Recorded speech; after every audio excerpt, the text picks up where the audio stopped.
You can only get an EHCP if your child is severely disabled. If your child is performing academically, if they're academically capable, you can't get an EHCP. Has anyone ever told you these things? Well, I'm here to tell you that this is absolute bullshit, and I'm going to explain why. Welcome to the Send Parents Survival Guide podcast. My name is Esther Freeman and I teach parents the techniques and principles for how my daughter went from 5 or 6 violent meltdowns a day to virtually 0. In this weekly podcast, you'll learn how to create a calmer family life. So make sure you subscribe so you don't miss an episode. Next week is Learning Disability Week, and I thought this might be a good opportunity to talk about the difference between learning disabilities and learning difficulties and how that all relates to EHCPs. Now, if you don't know what an EHCP is, it stands for Educational Care and Health Plan, and it's essentially a contract between you as the parent, the local authority and the school to provide special educational provision so that your child can manage in schools. Now, there is a lot of misinformation out there about who can actually get an EHCP. And I want to explain debunk those myths and explain how you can go about in a step-by-step guide to getting an EHCP. And I particularly send these out to those of you who may have a child who's academically capable. And this is where we get into the difference between a learning disability and a learning difficulty. Now, first of all, I want to tell you a little bit about my story and how I got an EHCP. So my daughter's struggles began in nursery. She was having such a hard time there. She often didn't want to go in, and while she was there, although she masked, she would come home and just have violent meltdowns. And I was also concerned about her development and whether she was learning the things that she was meant to be learning in nursery. So at this stage, I wasn't even that worried about, could she write her own name? Was she starting to learn phonics? I was just worried about basic care needs that she didn't seem to be able to do, things like dressing and toileting. And I was constantly just brushed off by the nursery and told, oh, she's doing fine. And I was just thinking, this doesn't feel fine to me. So I actually had an assigned social worker at the time, and I pulled her in because I was concerned. And I said to her, do you think I should be applying for an EHCP? And I didn't really know a lot about EHCPs at the time. I wasn't familiar with the law. I didn't really understand how the whole process worked. So that's why I asked her. She was a professional and she worked with children like mine, and I thought she'd know. And so when she said, I don't think she'd meet the threshold, I just took her word for it. And I've talked about this before, but yet again, it was another parent who stepped in and said, you need to look at this again because that social worker is wrong. Now, I now know that what that social worker told me was completely false. She clearly had no idea about the law, because the threshold for getting an EHCP assessment, so this is what you do first, you do the assessment, and then they will decide whether they will issue you with a plan. And the threshold for the assessment is actually in law deliberately quite low. So as a result, I just took her word for it, and we lost probably about 2 years worth of education for my daughter because she didn't have the support and she was struggling to access school. She was struggling to access the curriculum. And this was all because of the poor information that I got from a professional. So that's why today I want to give you a step-by-step guide on how to get an EHCP and what the criteria is and what the difference between a learning disability and a learning difficulty is. So step one is you. It's always you in my guide. You need to look after yourself because there is no getting around this. Getting an EHCP is a grueling process. The number of people applying for EHCPs has gone through the roof, and there are, I think, a number of reasons for this. I think the pandemic has had a really big impact on our children, which means they're struggling more in schools. And I think over 10 years of austerity is really making itself felt now. So a lot of resources that would have been there in schools as part of their standard package, they've just gone because they can't afford to provide them anymore. There's been a reduction in TAs, teaching assistants, and LSAs, learning support assistants. These are people who would have been there in the past to support children who had some additional needs that maybe were undiagnosed. They would have helped them get through the system. And because they're gone, these kids are now falling apart. And parents are seeing that. So they are doing the only thing that they can do to ensure that their child does get the support, because an EHCP is the only document that locks down into law that your school must provide this support, and they come with a bunch of funding attached. Now, as well as the cuts to schools, there's been massive cuts to local authority funding. And so the local authorities are very reluctant to issue EHCPs because many of them have got massive special educational needs funding black holes. So they are fighting parents every step of the way. I mean, really, just not to get too political about this, but it's really disappointing that the local authorities don't take their fight to central government and then take the fight to us instead. Unfortunately, that is the situation we're in.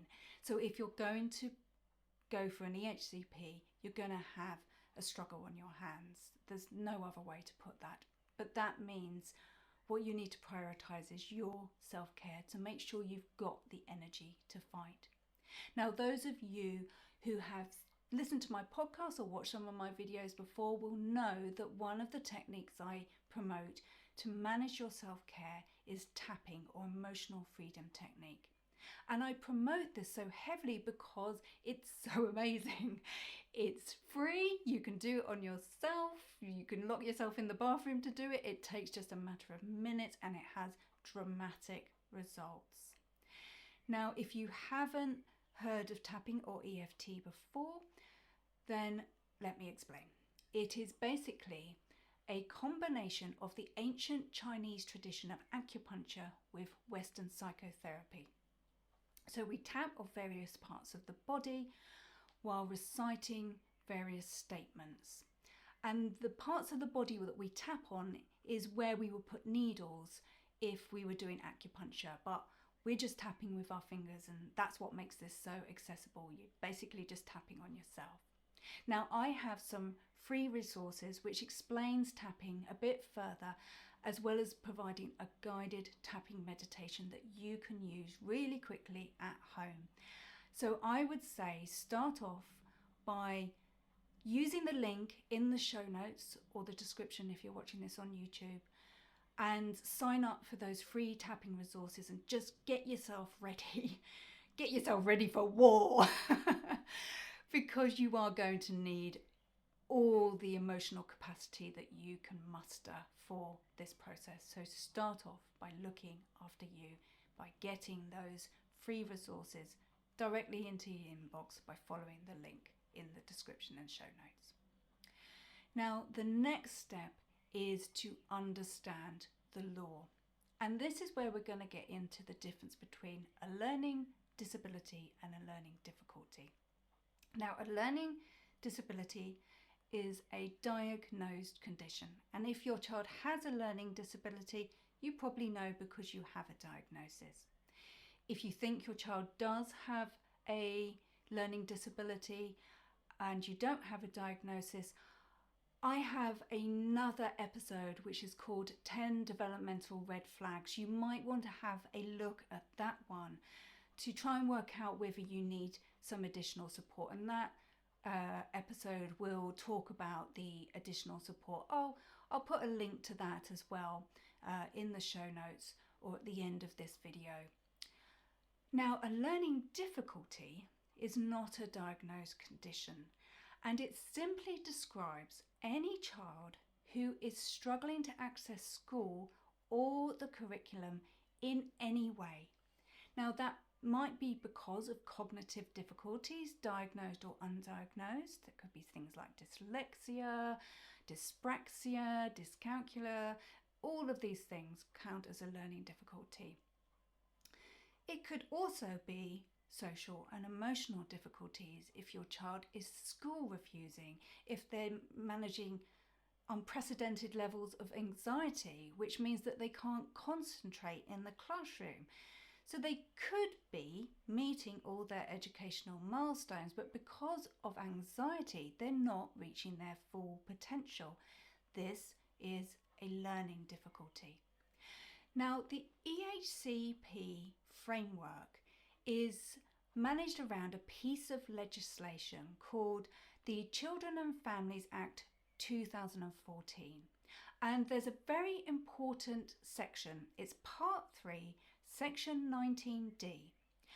And this explains exactly what counts as a learning difficulty. So I'm going to read it to you. So it requires the local authority to, quote, support the child and parent in order to facilitate the development and help them achieve the best possible education or other outcomes. So it's that other outcomes part which is so important for you to know, because this means that even if your child is performing academically, if there's anything else around school, whether it's social, emotional, communications, that all falls into other outcomes.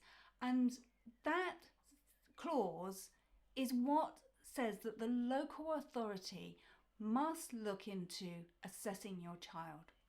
Now, there's another bit that you need to know about. So we've got the Act, and then we also have the SEN Code of Practice, and that basically puts into layman's terms the bits of the legislation that relate to special educational provision.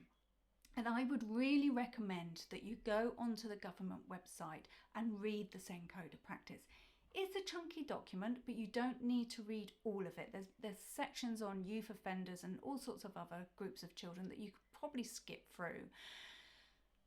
You need to read it before you start the process, because you need to know your rights. I'm going to put a link in the show notes to that document just to really encourage you to have a look at it. But I'm going to read out a section here that is one of the most important.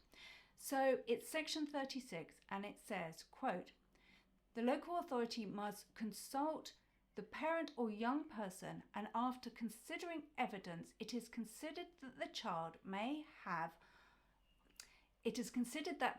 has or may have special educational needs, and it may be necessary to provide special educational provision. So it's that may have and may need that are the important phrases there, because this sets the threshold. It's not that they do, it's not that they're diagnosed, it's that they may. And what this is saying is that if they may have these needs, then they must be assessed. Now, this doesn't mean you're going to get an EHCP, but it will mean that you are entitled to an assessment. To give you an idea of how low this threshold is, the SEN Tribunal, which is the court that hears the appeals for parents who have been turned down for an assessment or other issues relating to the EHCP process, but if you have been turned down for an assessment and you go to the tribunal to appeal that decision, 98% of cases are found in the parent's favour. So where the local authority has said no, the court has said in 98% of cases that the parent is right and they should be assessed. And it is this high because of that low threshold. So if you have been turned down for an assessment, please go to tribunal. And you need to waive this in the school's face, or whoever, whether it's like me, a social worker, or whoever is saying the threshold's really high. This social worker that I had was completely incorrect. She clearly didn't know the law. And to be honest, a lot of the people who are saying those statements that I said right at the top about, you know, you're never going to meet the threshold, your child is performing academically and they're not going to be able to get a plan, they're often not legally trained. They don't know the law. And so this is why it's really important that you do know your legal rights.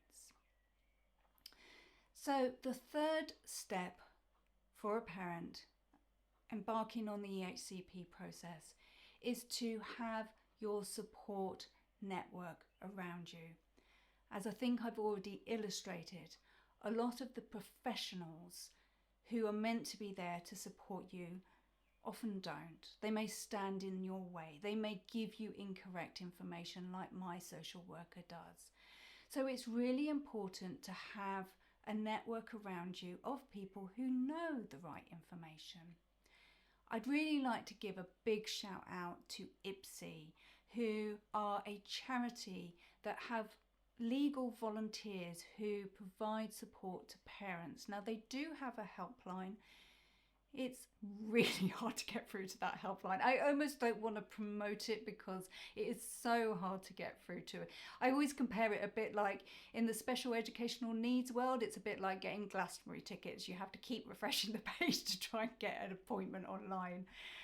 So I say with caution that they have a helpline, but I also just caveat that with the fact that it's really difficult to get through to it. They do have a website with lots of really useful information. They also do training courses. I've done some of their training courses as parents and I really do recommend them. So that's a really great resource. Also, just connect with other parents with older children, maybe the ones with grown-up children who've already been through this. Now, chances are, if they've got grown-up children, it's probably not as bad for them as it is for anyone trying to start the process now. It has got significantly worse. But a lot of those parents do have a lot of knowledge. And I'm going to be releasing some support materials very shortly to help parents build those support networks around them so that they can get through that process, because you do need some good people around you. And as I said, the traditional routes may not be helpful to you anymore. There was a time when they might have been, but they're not anymore. So these 3 steps are things to consider when starting the process. Know what the definitions of learning difficulty is. Know that you do not need to have a learning disability to get an EHCP, although obviously if you do have a child with a learning disability, you should be applying as well. So that's a little bit of an insight. Now for my wider roundup section this week, I want to stay on the theme of learning disabilities because, as I said, it is learning disability next week. And the theme for the week is Do You See Me? And I think this is so important at the moment because we've got all the different political parties issuing their manifestos. And I'm really feeling at the moment, as a parent of a child with complex needs and disabilities, I'm feeling really not seen. So yesterday, the Conservative Party launched their manifesto, and they have pledged that they will offer free 30 hours childcare for children aged, I think it's 9 months to 5 years. And I was watching Novara Live last night and they held this as a really good policy, and I've got a couple of reasons why I don't think this is a good policy. So first of all, the free childcare hours that are already available to parents to use at nurseries, it's massively underfunded. So the subsidy that the government gives to the nursery does not cover the nursery's costs. So this is putting huge financial pressure onto nurseries, and it's already a sector with really poorly paid staff, and I think this is just only going to serve to squash those staff salaries even further. And it also means that any hours that you want outside of that free childcare, the nurseries are being forced into pushing up those prices to cover the shortfall because the subsidy just isn't meeting their costs. So this is the first problem I have with it. The second problem I have with it is why, when political parties want to address the needs of parents, do they only ever focus on working parents with neurotypical, physically able children? What about the rest of us? The special educational needs and disabilities community is growing, and there's a number of reasons why that is growing, but we are growing as a community and we need support. My child is way over 5, but if she was under 5, she wouldn't have been able to make use of this Tory policy because the support that she needed to be in nursery wasn't there. She didn't have an EHCP, but even if she had an EHCP, would they have funded? Technically you can get an EHCP from birth, but I don't know how many local authorities would be prepared to issue an EHCP from birth. And so, this isn't going to benefit, this policy is not going to benefit children with special educational needs, because the additional funding that would be needed to access that free childcare isn't going to be there. And as a result, the number of parents with children who have special educational needs and disabilities that are forced out of work because we can't get those free childcare places. We can't get any childcare sometimes. And so we have to give up our careers. And, we become carers full time. So when Navarra Live talked about this being a good policy, I actually wrote in and I said, no, it's not a good policy. And Michael Walker, who actually read out my comment, and he said, oh, the SEND survival guide. Oh, I hope you're okay if you're in survival. Michael, no, we're not okay. And as it is Learning Disability Week next week, we are here. And it would be really nice if some political party would see us and validate our experiences by having some policies that meet our needs. So I've actually been looking through some of the political manifestos that have come out, and at the time of recording this, they're not all out, so I can only tell you about the ones I've seen so far. So I've talked about the Tories. Now, I did look to see if they had anything for special educational needs, and they are saying that they're going to create 60,000 new school places and 15 new free schools. I don't know what this means. Are those special schools? Are those special school places? Are they resourced provision for special educational needs? Or are they just general school places and general free schools? Because if so, that doesn't help. Also, in England alone, we have over 500,000 kids with EHCPs. How is 15 new free schools going to help us? And also, why free schools? There's lots of problems with free schools. I'm not going to go into it all now, but what we need is state-maintained special schools, and those just simply aren't there. And I can't see that this Tory policy is going to change anything. It just sounds like a load of tosh to me. I also looked at the Lib Dems. I talked last week about the Lib Dems had actually one of the few people that were talking about disability, and they had a rather nice party political broadcast that did focus on this. So, bit of a star for them to start off with. But I looked at that manifesto and I have to say I wasn't impressed. They talk about what do they call it? A new national body for special educational needs and disabilities. We don't need a new body. We have the legislative framework. The Children and Families Act 2014 is actually a really good piece of legislation.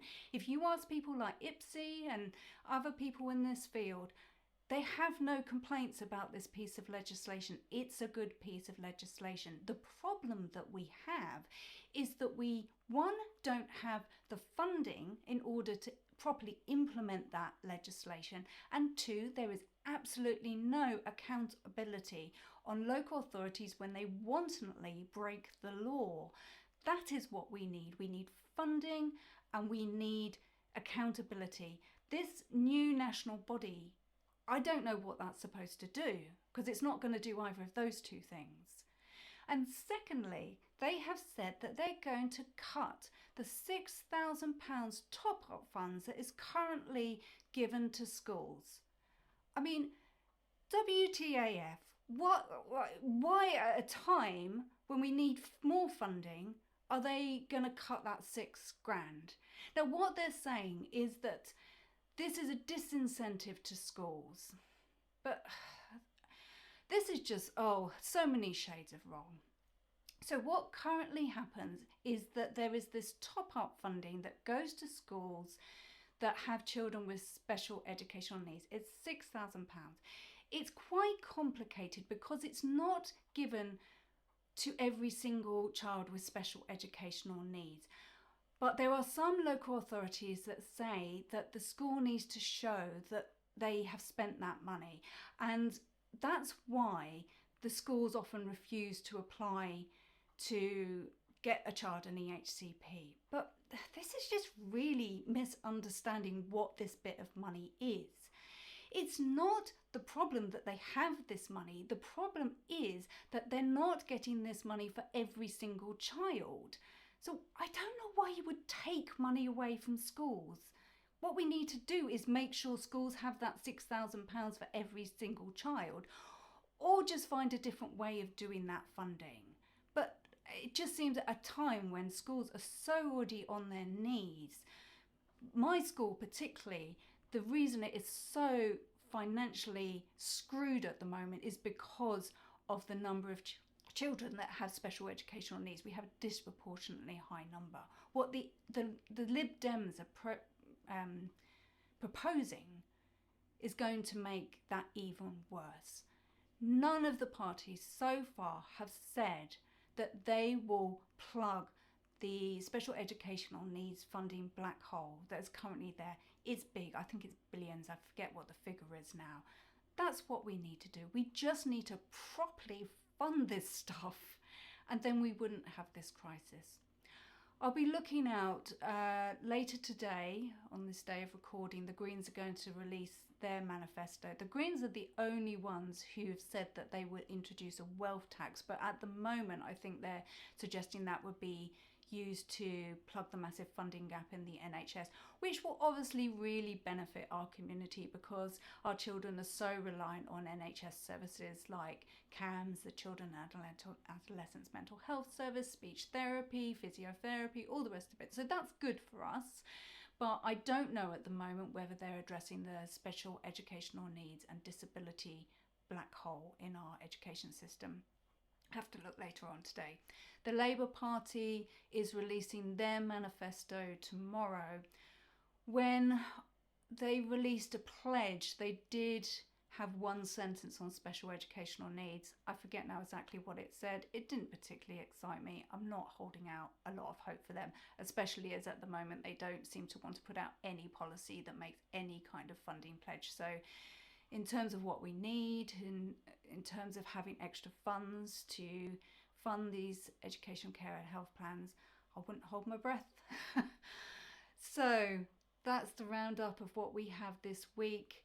I will keep looking and update you later if there is any more exciting special educational needs, pledges, manifesto promises, but I don't hold my breath. As I said last week, if you have people coming and knocking on your door, raise it with them. It's really important we get this on the political agenda, because as we are saying for Learning Disability Week, do you see me? Maybe ask that of the next political candidate who rings your doorbell. I mentioned in that video that I have another episode called 10 Developmental Red Flags, which you can watch here. And that might be useful if you are worried about your child not meeting their milestones. Maybe you're worried about learning disabilities or any other neuro difference. So check that out. You might find it useful.